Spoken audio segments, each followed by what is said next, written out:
Assalamualaikum warahmatullahi wabarakatuh. Video ini merupakan video pembelajaran untuk memenuhi tugas ujian tengah semester mata kuliah pengantar ilmu politik yang diampu oleh Bapak Alfa Beriansyah, SIP, MIP.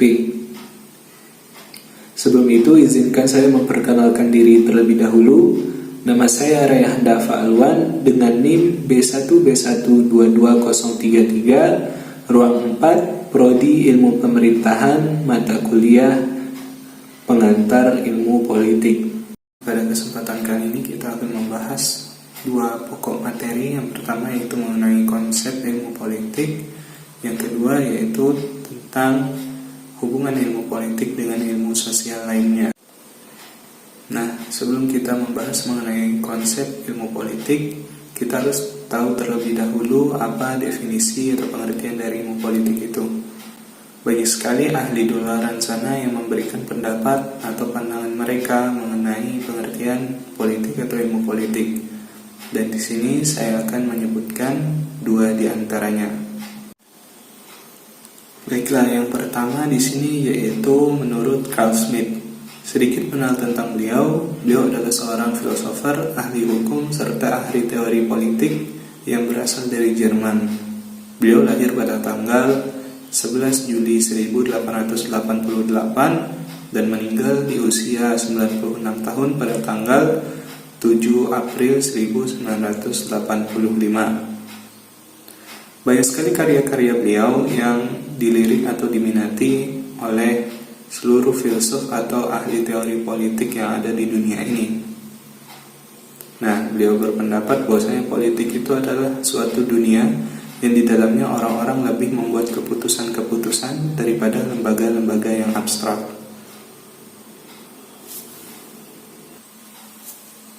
Kemudian yang kedua ada Paul Janet. Beliau lahir pada tanggal 30 April 1823 dan meninggal pada tanggal 4 Oktober 1899. Beliau dikenal sebagai seorang filosofer dan penulis asal Perancis. Banyak tulisan beliau yang membahas mengenai filosofi, politik, dan etika.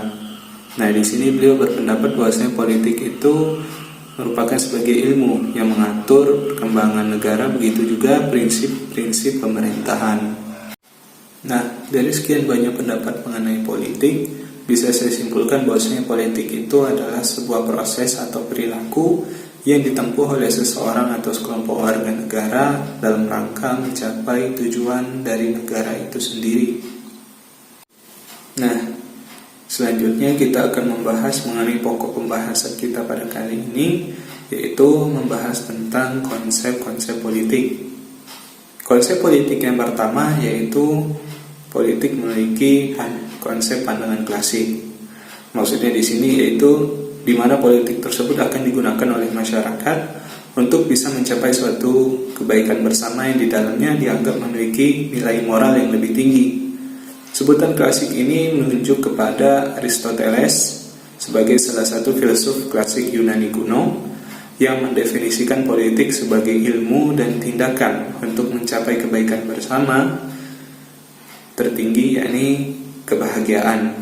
Maksudnya di sini urusan-urusan yang berkaitan dengan kebaikan bersama masyarakat nilai moralnya lebih tinggi daripada urusan yang menyangkut kepentingan individual. Dengan mementingkan kebaikan bersama, setiap warga negara menegaskan dirinya sebagai makhluk yang politis. Nah, selanjutnya kita memasuki konsep yang kedua, yaitu kelembagaan. Politik juga memiliki sifat kelembagaan. Menurut Max Weber, politik merupakan segala sesuatu yang berkaitan langsung dengan penyelenggara negara. Ia melihat negara dari sudut pandang yuridis formal yang juga statis. Negara dianggap memiliki suatu hak monopoli, kekuasaan fisik yang paling utama. Akan tetapi, konsep ini hanya bisa diberlakukan bagi negara modern. Negara modern sendiri merupakan suatu negara yang sudah memiliki diferensiasi serta spesialisasi peranan.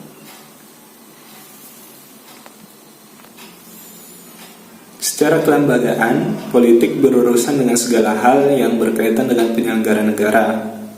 Penyelenggara negara itu dimungkinkan oleh kekuasaan, karena itu sangat ketat persaingan, dan saling pengaruh untuk memperoleh dan membagi kekuasaan.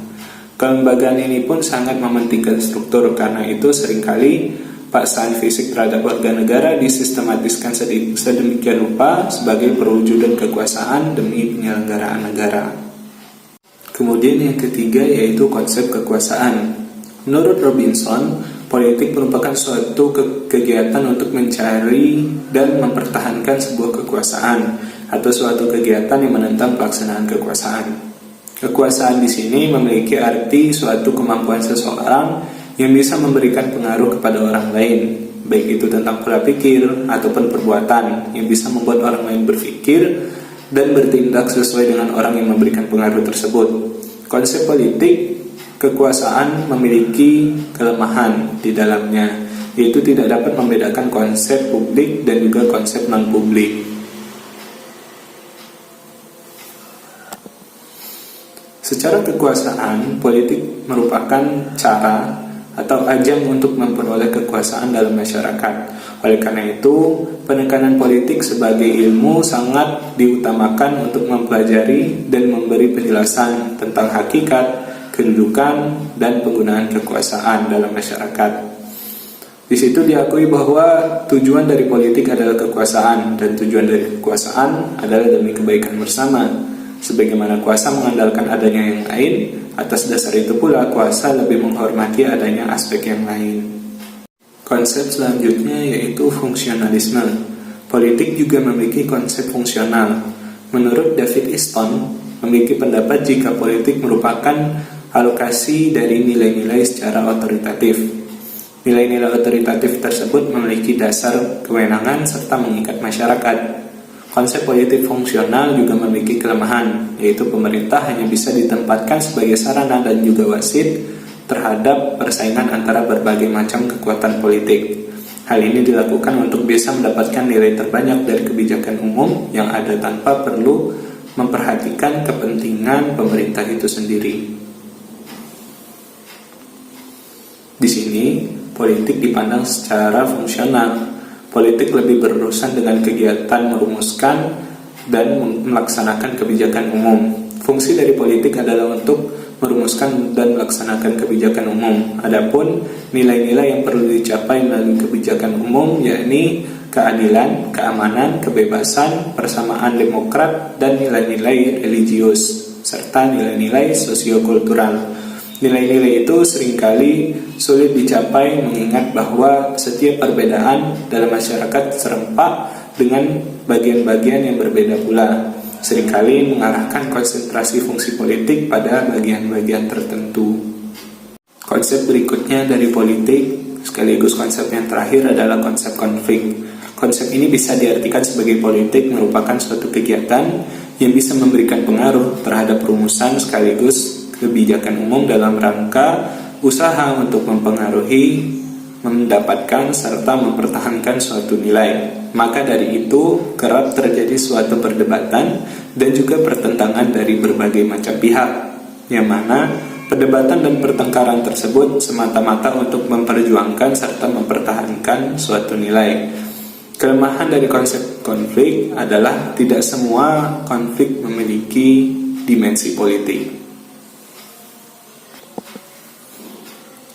Kita sebagai manusia yang hidup bersama menunjuk pada perbedaan atau pluralitas. Perbedaan ini serentak menunjuk pada tingginya persaingan. Tingginya persaingan dimotori oleh segala perbedaan, cara pandang, visi misi yang dapat memicu konflik. Di sini, politik ini diidentikan dengan selalu terjadinya konflik, karena politik itu sendiri berarti konflik.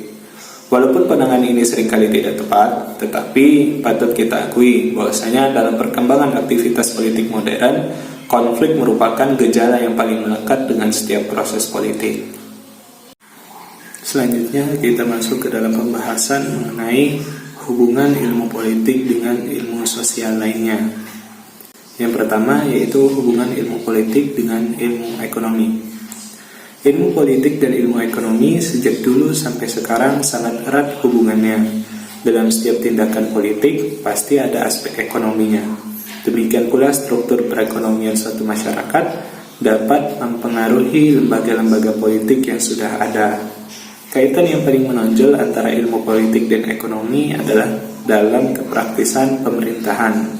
Ada banyak topik di mana sikap dapat memiliki unsur politik dan ekonomi, seperti apakah pemerintah harus berusaha mengurangi ketidaksetaraan di seluruh masyarakat, mengupayakan persamaan kesempatan, atau menghindari campur tangan apapun jika memungkinkan. Pada kasus lain, justru kekuatan ekonomi bisa mempengaruhi kekuatan politik di suatu negara.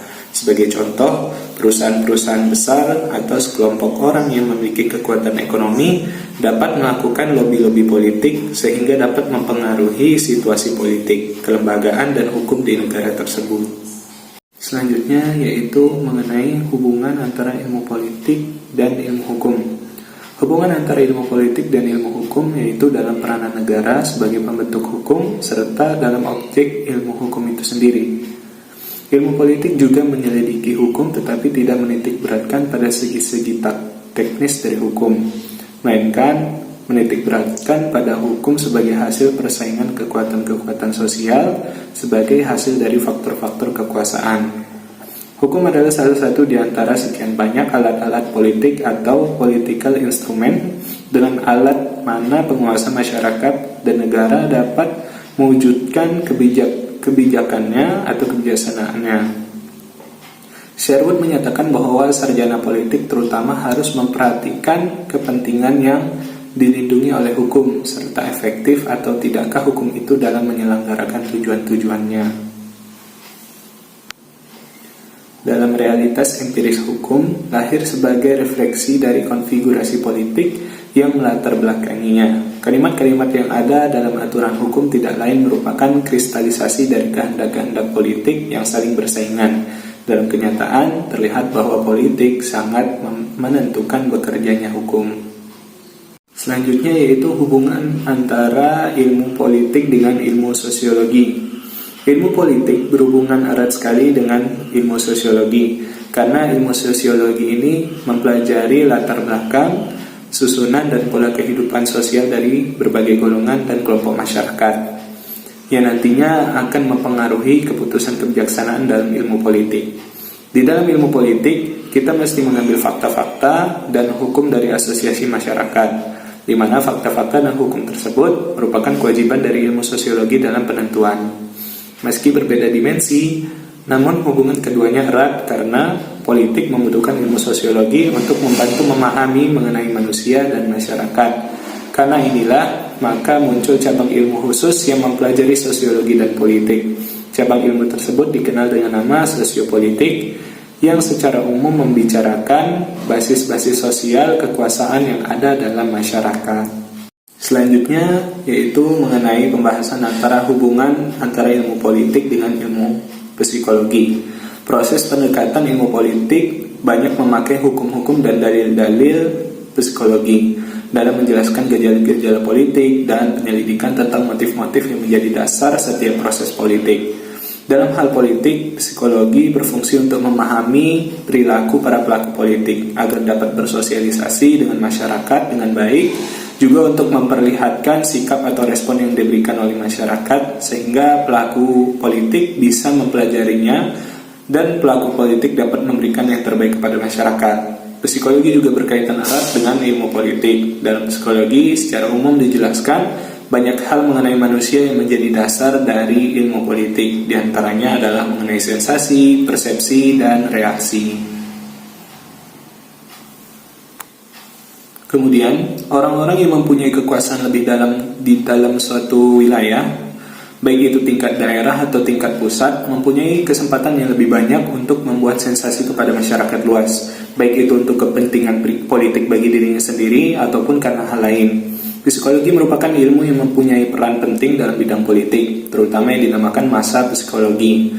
Justru karena prinsip-prinsip politik lebih luas daripada prinsip-prinsip hukum yang meliputi banyak yang berbeda di luar hukum dan masuk dalam hal yang lazim, dinamakan kebijaksanaan. Bagi para politikus, sangat penting apabila mereka dapat menyelami kedalaman jiwa dari rakyat pada umumnya dan golongan tertentu pada khususnya, bahkan juga dari oknum-oknum tertentu. Kemudian yang berikutnya yaitu hubungan antara ilmu politik dengan ilmu antropologi. Sebagai ilmu yang mempelajari kebudayaan masyarakat, maka hasil-hasil penyelidikan antropologi dapat bermanfaat bagi ilmu politik. Antropologi yang sebagai ilmu yang mempelajari kebudayaan, maka akan sangat bermanfaat bagi ilmu politik, yang mana hasil penyelidikan kebudayaan di masa lalu menjadi semua aspek kebudayaan masyarakat termasuk politik itu sendiri, seperti pertumbuhan dan perkembangan ide-ide dan lembaga politik yang menjadi konsep antropologi budaya sebagaimana dikembangkan Ralph Tipton dan sarjana antropologi lainnya. Antropologi telah berpengaruh pula dalam bidang metodologi penelitian ilmu politik. Salah satu pengaruh yang amat berguna dan terkenal serta kini sering dipakai dalam ilmu politik ialah metode peserta pengamat. Penelitian semacam ini memaksa sarjana ilmu politik untuk meniti gejala-gejala kehidupan sosial dari dalam masyarakat yang menjadi objek penelitiannya. Antropologi menyumbang pengertian dan teori tentang kedudukan serta peranan-peranan dan satuan-satuan sosial budaya yang lebih kecil dan sederhana. Hasil penyelidikan antropologi yang menyangkut aspek kultural termasuk dalam gagasan dan lembaga politik yang dapat menjelaskan mengenai pertumbuhan dan perkembangan politik. Selanjutnya yaitu hubungan antara politik dengan sejarah. Politik membutuhkan sejarah dan hampir semua peristiwa historis adalah peristiwa politik. Ilmu politik memperkaya materinya dengan peristiwa sejarah, mengadakan perbandingan dari buku-buku sejarah. Sejarah merupakan gudang data bagi ilmu politik. Pentas sejarah atau kejadian di masa lalu sangat berkaitan dengan ilmu politik, baik dari pemerintahan maupun kelompok dengan kepentingan tertentu. Dengan banyaknya narasi atau cerita tentang kekuasaan, maka otomatis sejarah tidak lepas dari unsur ilmu politik, yang kemudian mengambil ilmu politik sebagai ilmu bantu untuk merekonstruksi sejarah itu sendiri. Dengan demikian, penulisan sejarah akan menjadi multidimensional yang sangat baik dijadikan sebagai karya historiografi. Hubungan antara politik dan sejarah terletak pada ilmu yang dipelajari, yakni ilmu kemanusiaan yang berpedoman pada peristiwa. Sarjana ilmu politik tidak puas hanya dengan mencatat sejarah, tetapi ia akan selalu mencoba menentukan dalam sejarah pola-pola tingkah laku politik yang memungkinkannya untuk dalam batas-batas tertentu menyusun suatu pola perkembangan untuk masa depan dan memberi gambaran bagaimana suatu keadaan dapat diharapkan akan berkembang dalam keadaan tertentu. Selanjutnya yaitu hubungan antara politik dengan geografi. Segala penyelidikan atas kehidupan manusia tidak akan bermanfaat dan tidak akan sempurna jika penyelidikan ini tidak meliputi keadaan geografi. Dalam hal ini, terdapat cabang geografi yaitu geopolitik yang memberikan penafsiran geografis atas hubungan-hubungan internasional. Geopolitik berusaha melukiskan hubungan yang erat antara faktor-faktor geografis dan peristiwa-peristiwa politik.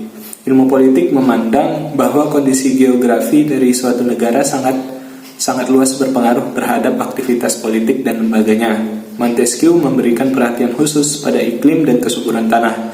Dia berpendapat bahwa kemerdekaan berpolitik telah lazim di dalam kedinginan suasana, di mana perbudakan merupakan kehangatan. Bagaimanapun, harus dinyatakan untuk menciptakan disiplin yang baru, yang mana diberi judul geopolitik, yang berguna untuk bisa mempelajari faktor pengaruh geografis terhadap politik luar negeri dari negara-negara yang berbeda.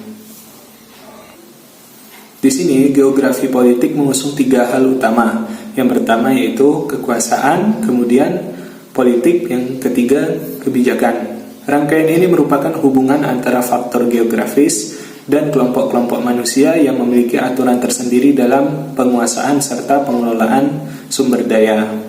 Geopolitik adalah tentang sudut pandang manusia dalam memahami dunia. Sudut pandang ini mencakup metode untuk menjelaskan dan menganalisa isu-isu negara. Akan tetapi, pemahaman tentang geopolitik berubah-ubah seiring dengan kondisi dunia tersebut. Mungkin sekian yang bisa saya jelaskan pada kesempatan kali ini. Mungkin lebih dan kurangnya saya mohon maaf jika misalnya terdapat kesalahan-kesalahan kata atau perilaku saya. Saya tutup dengan wassalamualaikum warahmatullahi wabarakatuh.